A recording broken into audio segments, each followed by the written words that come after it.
It is clobbering time, guys. Welcome to Peaches and Power Bombs. I am Sarah Hirsch. To my side is my girl Tina Miller. Hi. And if you couldn't tell, we're going to talk about the Second City Saint, the best in the world, CM Punk. Wow. Yay. I can't believe we get to say that. I know. So, for those that follow the Facebook page, Tina had posted her immediate reaction to our Facebook page. And then, being that my Wi-Fi was out and I really couldn't do anything until I was around Wi-Fi, I saved my reaction for the morning after. So, of course, I think for the most part, his return, the reaction was synonymous pretty much. And so yeah, now a week has passed.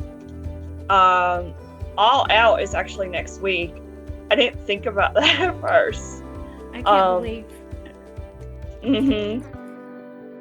Yeah, so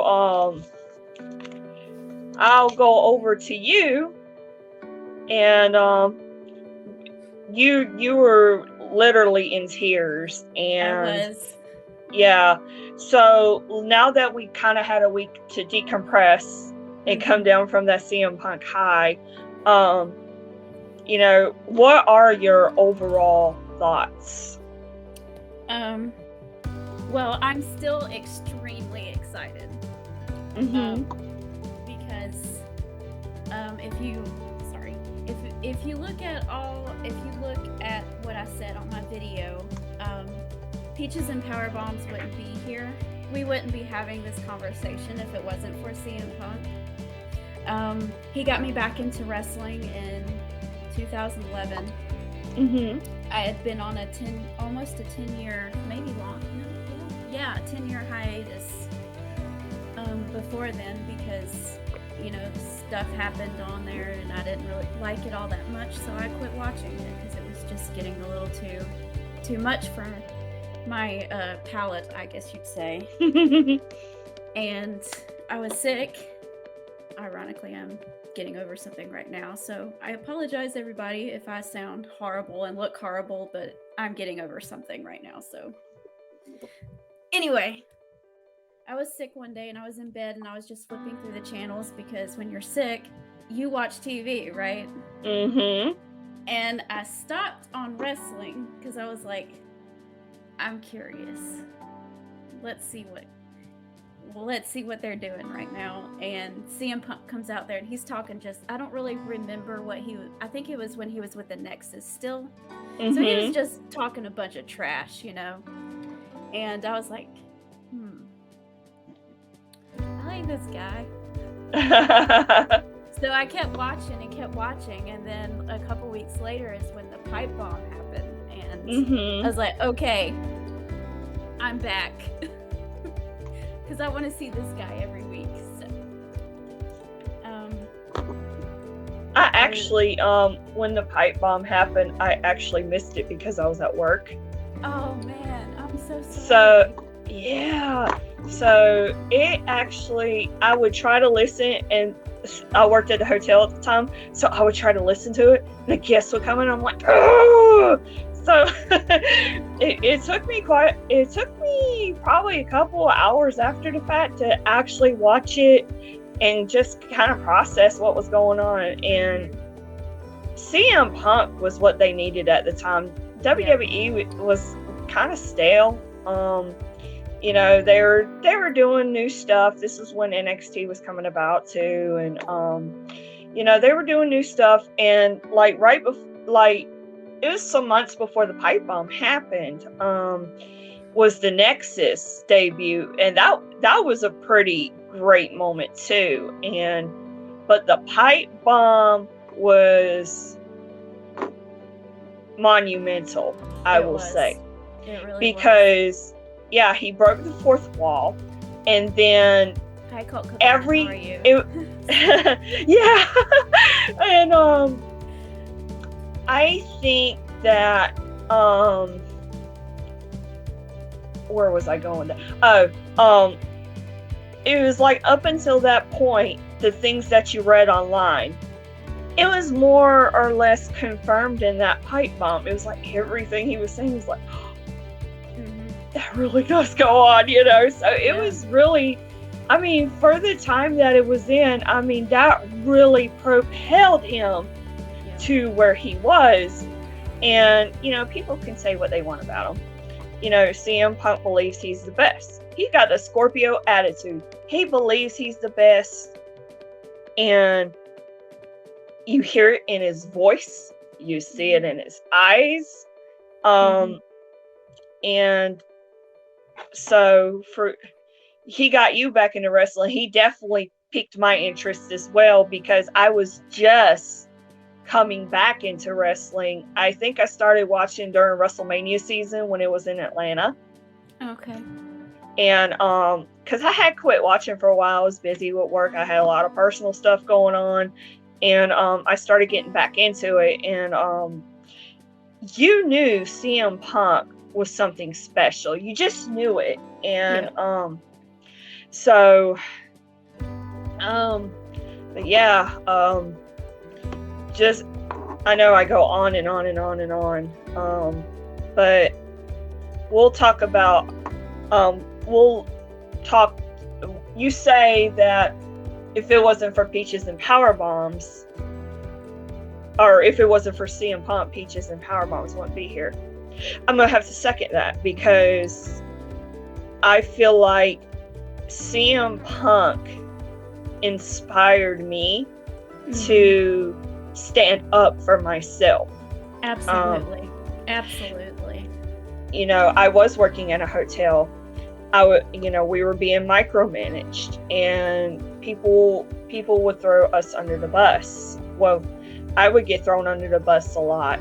And if it wasn't people at work, it was the guests. And I had, and I feel like CM Punk was my salvation, because it was like he was standing up to everything WWE ever stood for. Yep. He said what was on his mind, and he didn't care what you thought. And I felt myself going through that transition, because I was taking CM Punk, what he said, how he was, his direction, and I applied it in my personal life. And I started standing up for myself, because if CM Punk could say all this about WWE, run off with the title, all this stuff, I kind of developed that mindset of, okay, if I stand up for myself, what they gonna do? Fire me? They know I'm good at my job. And that's exactly how I adapted to it. And I still apply it to this day in anything I do. Like, I was like, what's the worst they gonna do? Fire me? No, they're not. I'm too good at my job. And that's how he was. He just straight didn't give up. Yep. So yeah, he didn't care 2 bits about it. Yes. Yeah. He's inspiring me too. My very first article was about him in Wrestlemania. It was when he decided to run off and take care of himself and put himself and his family first, and kudos to him for that. I never felt betrayed or let down or anything. I was sad he was gone, but I didn't feel disappointed, because I knew what he was doing. But anyway, besides that, yeah, this was when everybody was reporting on him all the time. I always make the joke, CM Punk ate a sandwich, so he's fueling up for his return, right? It was stuff like that. And, I wrote an article called "We All Need to Leave CM Punk Alone." And it got a little bit of traction to it, not a whole lot, because I was brand new, so no one's ever heard of it before. But But yeah, he gave me the confidence to try something that I've never tried before and something that I was scared to do. And I looked at him and I said, he knows he's good at something, and despite of what everybody else is telling him, he's doing it anyway. And I said the same thing to myself. I know I'm good at something, and I know everybody's telling me something different and trying to discourage me from doing something, but I'm going to do it anyway. So Right. I think we both have that connection to him. And that further exemplifies how relatable CM Punk is. When he said that, if anybody ever felt like they were let down, blah blah blah, you have to understand that he was never going to get better if he stayed at the same place he got sick at. That really resonated with me in terms of the hotel job. I was not appreciated. I was fighting a losing battle every day. I hated going to work there because, it was at a time where I was trying to find other stuff and I would never get a call back. And I lived in a town that you had to know somebody to get something really, really good. And I felt like I was in between a rock and a hard place. Before I went to the hotel, I work at a farm now, and I worked at a farm before. And, it was a very hostile environment, and I was crying all the time. They were very belligerent, and they were racist and all this stuff. And I had to leave something that I love because I knew it wasn't good for me mentally and emotionally. And that's exactly what happened to CM Punk. He was fighting a losing battle, and I feel like his experiences, he was like, I gotta walk away, because if I don't walk away, it's not gonna be good. He knew it was time to step away. And here's the thing, if you love something, let it go. Yep. If it comes back, it was meant to be. Exactly. And I think that's the case for him, because he did go on and try other things. Was he successful at it? Not really when it comes to UFC, but he did other stuff too. He was on Talking Dead a couple of times. He was working in comic books and stuff. He pursued other passions. And I actually have one of his comic books. Oh, it's pretty good. It is nice. So I feel like this is it is a wonderful story. His comeback meant so much to a lot of people, because people can apply their experiences to what CM Punk was going through. His was on a higher scale, no doubt. But, like for me, I went back to the farm and I love it. I love my animals. I love on them. I love the people that I work with. And I feel like he's going through that too, because through that promo, you saw it in his eyes. And you saw how emotional he was. He was about to lose it, but you saw the passion, the fire in his eyes. This fire burns, but you see it. And it's a beautiful thing to see. And I'm so happy he's back, because I think the best is yet to come when it comes to CM Punk. Yep. I think the high is coming down a little bit as far as the wrestling community. Now, I'm still up there because I always was up there when he would come out. To me, CM Punk can't do anything wrong, so I'm gonna. Oh, you're one of those. No. I'm gonna automatically like everything that he does. But there's some people that are saying, "Oh, on Dynamite, he just kept talking about WWE, and he needs to start his feud with Darby already instead of, "You would be my favorite wrestler when I was 15." But he came in and there's only 2 weeks to Rampage. No one's gonna... He's just excited to be back into wrestling, and that's what all this is. That's exactly. This is exactly what it's about. You know, here's a guy, he's been gone 7 years.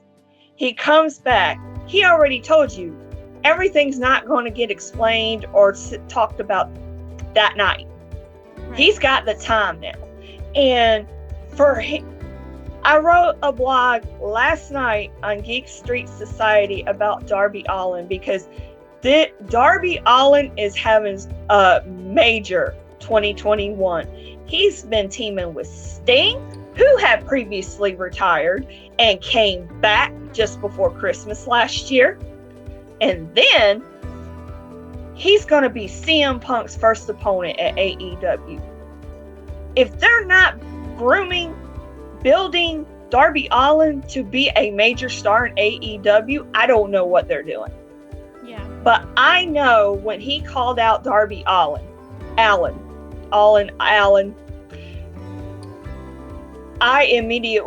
was immediately like, oh, that's gonna be good. Because Darby Allin has proved that he can work with them as they come. Yeah. You know, it don't matter if they're big or they're small. Darby Allin can run with them. And they're going to steal the show at All Out. I can promise you that. And that's just beyond the Chicago crowd. Darby Allin can step up to the challenge. He's already proved it. Look how good he's doing with Sting. So, yeah. I think Darby Allin is a great place for CM Punk to start, because it would just be, we don't have to get into any serious storyline when he first comes in. Because it's all about his triumphant return. So it's just going to be something fun and something enjoyable for fans. Like, here is my present to you, wrestling fans, for waiting for 7 years. That's all this is. And it's all it has to be. And you know, it wasn't like he was talking about himself. The first thing he did with his first sentence was put over Britt Baker. Hello? Yeah, he is all about putting everyone else. He put Britt Baker over, and then he is putting Darby Allin over. You know, because he's not big, he's not small, but he has a heart.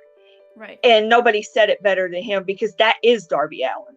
Right. You know, he's saying Darby Allin is one of the many reasons he came back, because, you know, he made it a point, like, everybody's doing all this, so why aren't you? Right. You know, this is his chance to see what he can really do, because it's known that they're handcuffed in WWE to an extent. And so, you know, he said there's scores to settle. I immediately thought of Jericho, Jon Moxley. I was like, seriously, like, the dream matches, you know, just like Darby Allin. There really don't need to be a story behind it. Speaking of Jericho, just for a second, were you able to go to the Monday Night Raw in Atlanta in 2012? 13? When they did this thing where you got on the app and picked CM Punk's opponents? Yes! Did you get to go? Yes. That was my nephew's first show. Oh, man. We got a WrestleMania match that night. That was a phenomenal match. It really was. Poor Alex. He was still getting used to the big noises. It was 2012, so he was 4. Oh. And of course, Jericho, no warning, came out with the pyro and all. My poor baby. He was so scared. But he was scared of pyro for a while. But he finally grew out of it. But yes, that was an amazing match. I was there. It was so awesome. You know, and I think they always try to do something like that for Atlanta, because there was another match, Seth Rollins and Finn Balor, I think, in 2016. That was an amazing match. I think it was him and Finn Balor. I can't remember, but I don't remember if I was there or not. I feel like that was our treat that night. Absolutely. And that was so I could see them tearing it. If they had a great match that night, what can they do in AEW? The sky is the limit. Yeah. And I just want to tell everybody to be patient as far as story goes. Because eventually it's going to come down to CM Punk and MJF. And that thing's going to fire.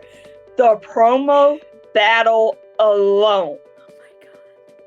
Oh my God. I can't wait. Oh yeah, that's on my list of things I want to see. I really want to see him versus Kenny Omega, because they would tear the house down. But yeah, him and MJF, oh my God, that would be 2 million views in one night, girl. Yes. Wait till you come to Atlanta to do that, people. Please, because I will lose it. My nephew even told me, he was like, okay, Atlanta's having a pay-per-view January 1st, day one, whatever that is. I told Alex, I said, yeah, they're going to have to do a lot of convincing for me to go.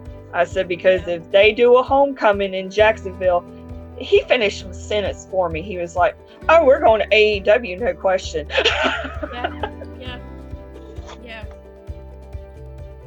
I told my dad about the day one thing, and he's like, I don't want to sign up for anything without knowing what's going to be on the card. Exactly. It might just be a throwaway pay-per-view, and it might not be worth the money. If it was New Year's Revolution, I may have bought a ticket, but they're trying something new, and we know how this is when WWE tries something new.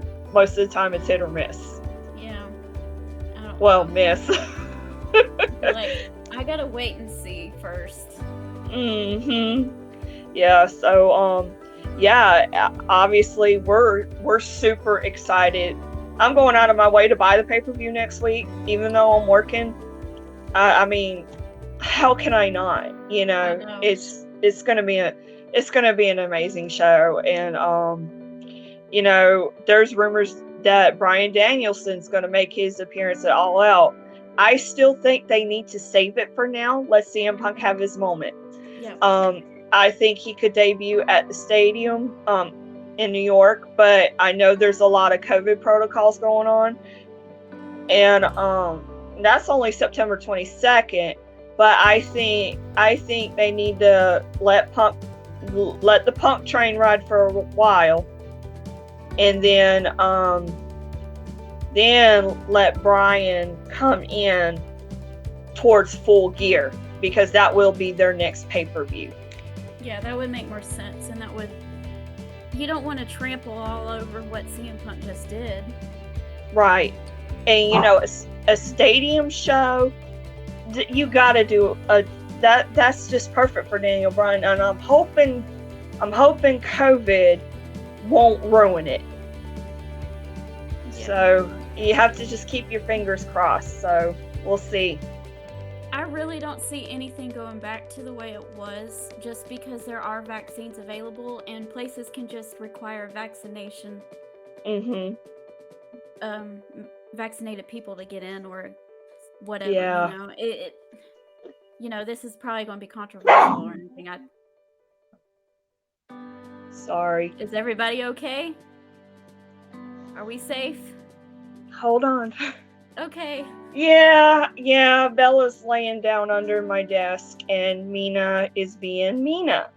Oh, okay. Yeah, she hasn't made an appearance, but she's making an impact. I don't expect anything less from my little kitty.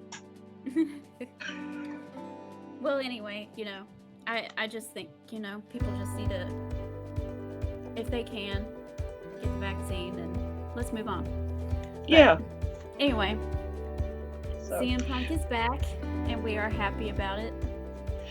We just had to dedicate a small show to him, because this is just so huge.